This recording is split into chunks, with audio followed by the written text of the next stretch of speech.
good afternoon mga kahigala. Yan, kararating ko lang sa bahay ko. Eto, magulo ang bahay ko. Daming ligpitin. Galing ako sa tindahan. Kaya, magligpit na naman si Ate Beth. Yan. Eto, mayroon natirang chicken curry. Ilalagay ko muna sa freezer. Kaya, yan ang ating mga gawain sa araw-araw. Yes. Obey. Yan.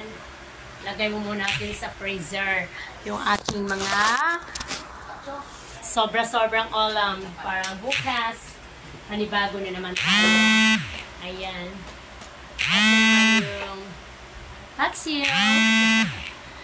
Lagay din natin yung kahigala.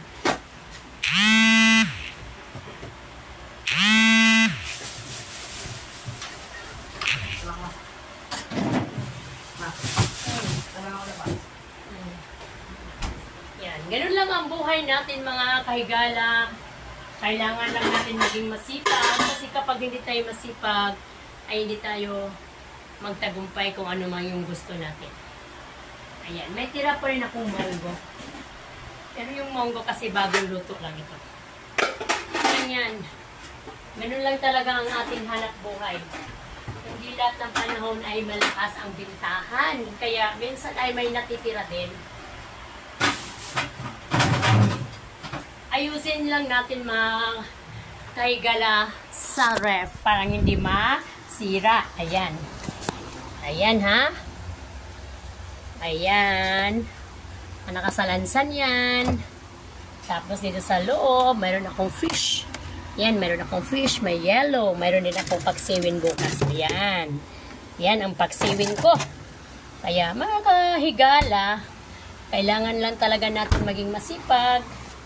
Kasi kapag hindi tayo masipag, hindi tayo aasinso. Kaya may utang man, go lang tayo. Hindi tayo nakalimot yan. Yan mo, magbibinta tayo ng ari-arian para pambayad yan. Ngayon, mga kahigala, niligpit na natin itong ating mga country chicken. Kaya, huwag natin pababayang hindi ma-ref ang mga ulam nating natira. Kasi, pag hindi mo yan i-ref, ay masisira yan mga kahigala. Kaya mga kahigala, maayong hapon sa atong tanan, mauna ni, ug mauna kini, kay nang lalanggid na magpugi. Kaya kung di ta magpugi, wala tay ugma. Kaya ang ugma, kinanglan yun. Aduna. Kaya kung di ta magpugi, kung sa mahitabo, way ugma. Kaya, maayong hapon sa tanan. Thank you very much, mga kahigalaan. Bye-bye! Ate Beth po, paki-follow and subscribe.